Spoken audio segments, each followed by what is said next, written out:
ꯑꯍꯥꯟꯕꯃꯛꯇꯗ ꯃꯌꯥꯝꯕꯨ ꯇꯔꯥꯝꯅ ꯑꯣꯛꯆꯔꯤ social media platform ꯑꯃ ꯑꯣꯏꯔꯤꯕ ꯐꯦꯁꯕꯨꯛꯇ ꯊꯥꯒꯠꯅꯔꯛꯄ ꯏ ꯄꯥꯎ ꯈꯔ ꯃꯌꯥꯝꯒꯤ ꯃꯐꯝꯗ ꯊꯝꯖꯔꯤ꯫ ꯏꯝꯐꯥꯜ ꯇꯝꯅ ꯊꯧꯔꯛꯄ ꯄꯣꯠ ꯄꯨꯕ ꯇ꯭ꯔꯛ ꯑꯃ ꯂꯥꯏꯔꯧꯁꯤꯡ ꯃꯅꯥꯛꯇ ꯃꯩ ꯊꯥꯈ꯭ꯔꯦ꯫ ꯅꯦꯁꯅꯦꯜ ꯍꯥꯏꯋꯦ 2 ꯏꯝꯐꯥꯜ ꯗꯤꯃꯥꯄꯨꯔ ꯂꯝꯕꯤꯗ ꯏꯝꯐꯥꯜ ꯇꯝꯅ ꯄꯣꯠ ꯄꯨꯔꯒ ꯊꯧꯔꯛꯄ ꯇꯥꯇꯥ ꯇ꯭ꯔꯛ ꯑꯃ ꯁꯦꯅꯥꯄꯇꯤ ꯗꯤꯁꯇ꯭ꯔꯤꯛꯀꯤ ꯃꯅꯨꯡ ꯆꯟꯕ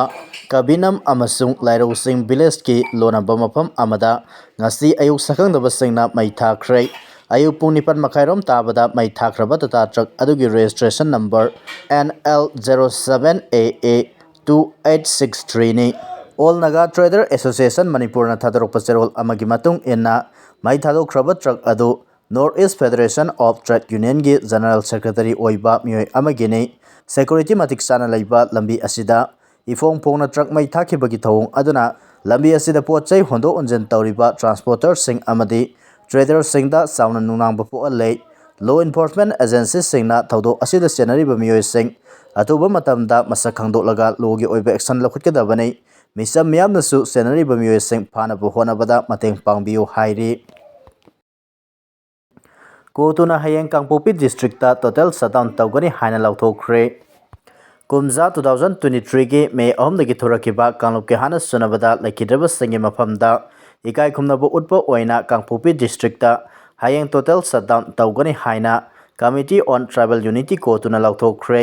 ꯀꯣꯔꯠꯇꯨꯅ ꯁꯤꯚꯤꯜ ꯁꯣꯁꯥꯏꯇꯤ ꯑꯣꯔꯒꯅꯥꯏꯖꯦꯁꯟꯁꯤꯡꯒ ꯈꯨꯠꯁꯝꯅꯗꯨꯅ ꯐꯩꯖꯥꯡꯒꯤ ꯃꯥꯔꯇꯤꯌꯔꯁ ꯁꯦꯃꯤꯇ꯭ꯔꯤꯗ ꯊꯧꯔꯝ ꯑꯃ ꯄꯥꯡꯊꯣꯛꯄꯒ ꯂꯣꯏꯅꯅ ꯁꯦꯄꯔꯦꯠ ꯑꯦꯗꯃꯤꯅꯤꯁꯇ꯭ꯔꯦꯁꯟꯒꯤ ꯏꯍꯧꯗ ꯊꯋꯥꯏ ꯊꯥꯈ꯭ꯔꯕꯁꯤꯡꯒꯤ ꯃꯐꯝꯗ ꯏꯀꯥꯏ ꯈꯨꯝꯅꯕ ꯎꯠꯀꯗꯧꯔꯤ꯫ ꯅꯨꯃꯤꯠ ꯑꯁꯤꯗ ꯂꯩꯉꯥꯛꯀꯤ ꯂꯣꯏꯁꯪ, ꯕꯦꯡꯛ, ꯄ꯭ꯔꯥꯏꯚꯦꯠ ꯏꯟꯁꯇꯤꯇ꯭ꯌꯨꯁꯟ ꯄꯨꯝꯅꯃꯛ ꯊꯣꯡ ꯂꯣꯟꯒꯗꯕꯅꯤ꯫ ꯃꯈꯜ ꯑꯃꯠꯇꯒꯤ ꯊꯧꯔꯝ ꯄꯥꯡꯊꯣꯛꯄ ꯌꯥꯔꯣꯏ꯫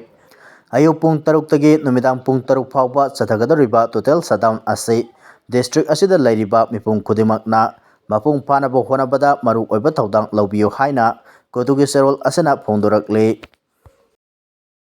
MLA ꯕꯨꯡꯖꯥꯒꯤꯟ ꯕꯥꯜꯇꯦ ꯂꯩꯈꯤꯗꯕꯒꯤ ꯊꯥ ꯑꯃ ꯆꯨꯞꯅ ꯑꯋꯥꯕ ꯐꯣꯡꯗꯣꯛꯀꯅꯤ ꯍꯥꯏꯅ ꯖꯣꯃꯤ ꯀꯣꯑꯣꯔꯗꯤꯅꯦꯁꯟ ꯀꯃꯤꯇꯤꯅ ꯐꯣꯡꯗꯣꯔꯛꯂꯤ꯫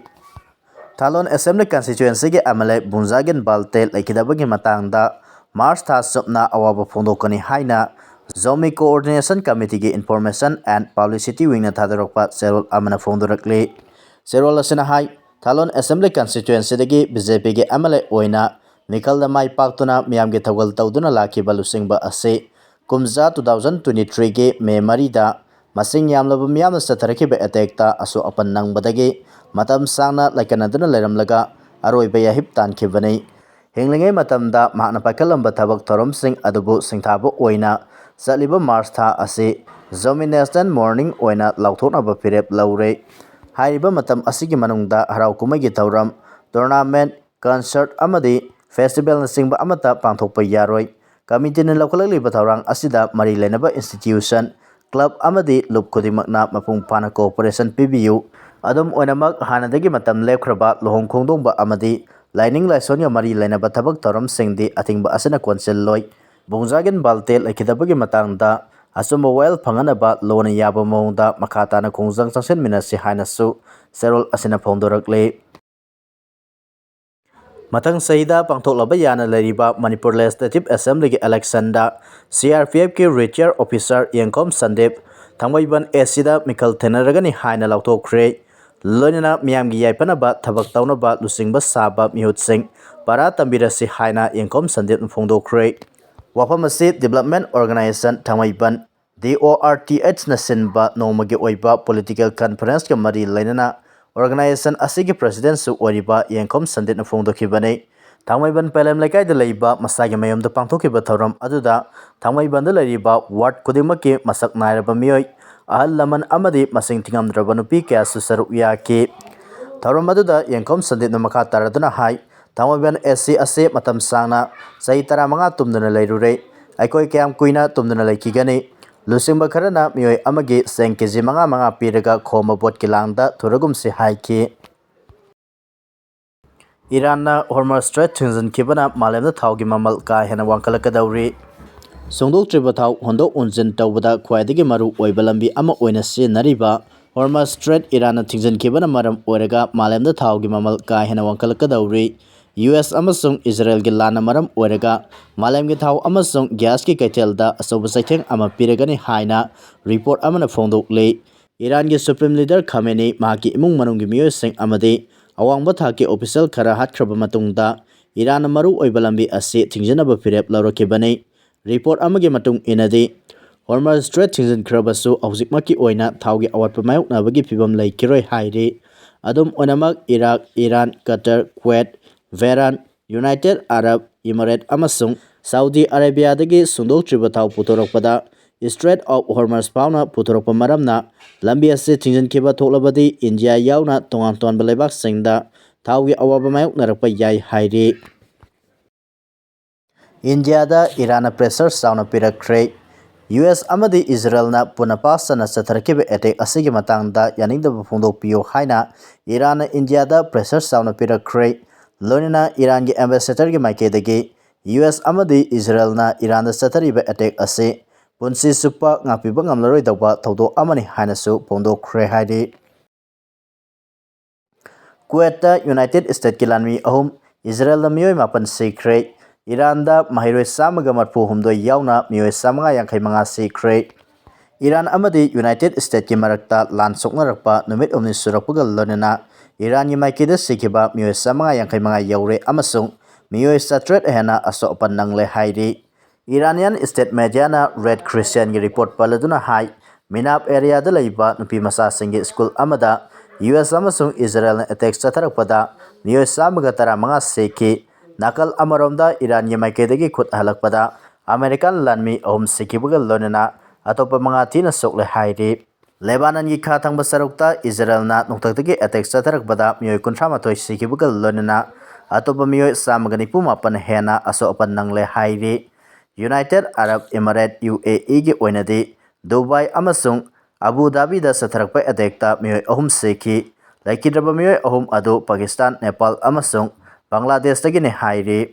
Iranian military na Israel satharakpa attack ta mioi mapan seki Iraq ta mioi ani amasung Kuwait ta mioi ama seki nakal ani ko toknabagi sang hengalakpaga lonina matik mayai leiba bom pakaibagi thawdok thorakpa maramna asiba migi maseng hengalakpa yai haina thajanari. US amadi Israel na landabadagi nakal ani akanba mongda khut thoknarapagi thawong ase manak nakpa atai mafam singdasu sandaroppaga lonina America gi warplane kaya maram Kuwait kai ki haina laiba asigi defense ministry na phongdokre matau karamna warplane sing adu kai khibno haiba hojimaki oina sabsana khamngamdrabasu Iran gi missile na soidana kapthabu oirangmani haina thajanari. Serak sida Iran gi yamna maru oiba Natanz nuclear facility da attack satharaki haina Iran gi ambassador na phongdokre International Atomic Energy Agency IAEA gi mifam amada Iran gi ambassador na hai civilian nuclear facility da US amasung